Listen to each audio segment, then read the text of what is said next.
السياسة سبب هروب فاتن حمامة بره مصر.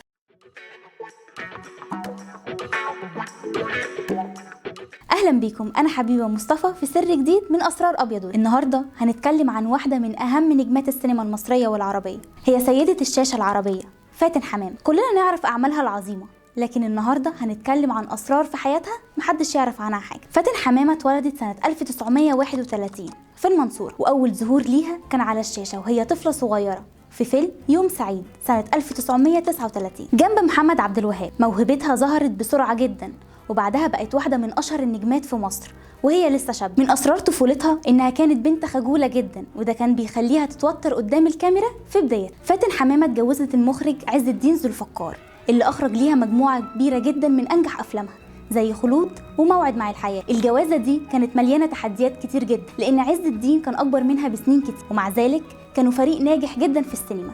لكن بعد فترة المشاكل الشخصية أثرت على حياتهم، وده خلاهم ينفصلوا في هدوء، ورغم كده فضلوا يشتغلوا مع بعض والاحترام موجود بينهم. علاقة فاتن حمامة وعمر الشريف بدأت في فيلم صراع في الوادي سنة 1954. اتحولت القصة اللي على الشاشة لحب حقيقي واتجوزها، لكن رغم حبهم الكبير ده حياتهم كانت مليانة تحديات، خصوصا مع شهرة عمر الشريف وسفره المتكرر. وبعد 20 سنة جواز انفصلوا، لكن فضل بينهم حب واحترام متبادل. في فترة الستينات فاتن حمامة قررت تسيب مصر وتعيش فترة بره البلد بسبب السياسة. كان في خلافات بينها وبين النظام السياسي وقتها، وتعرضت لضغط كبير جدا عشان تقدم أفلام بتمجد السلطة، لكنها رفضت في الوقت ده لأن فاتن كانت شخصيتها قوية جدا وما كانتش بترضى بأي ضغوط سياسية، وده كان واحد من أسرار نجاحها واستقلاليتها. من أكتر الحاجات اللي اتميزت بيها فاتن حمامة هي إنها دايما كانت بترفض تقديم أي مشاهد إغراء في أفلامها. كانت شايفة إن المرأة لازم تكون محترمة على الشاشة، وده خلاها تختار أدوار تليق بيها وبمبادئها. فاتن قالت في أكتر من لقاء إنها كانت بتختار أفلامها بعناية شديدة جدا، لأنها كانت بتعتبر نفسها مسؤولة عن تشكيل وعي الجمهور،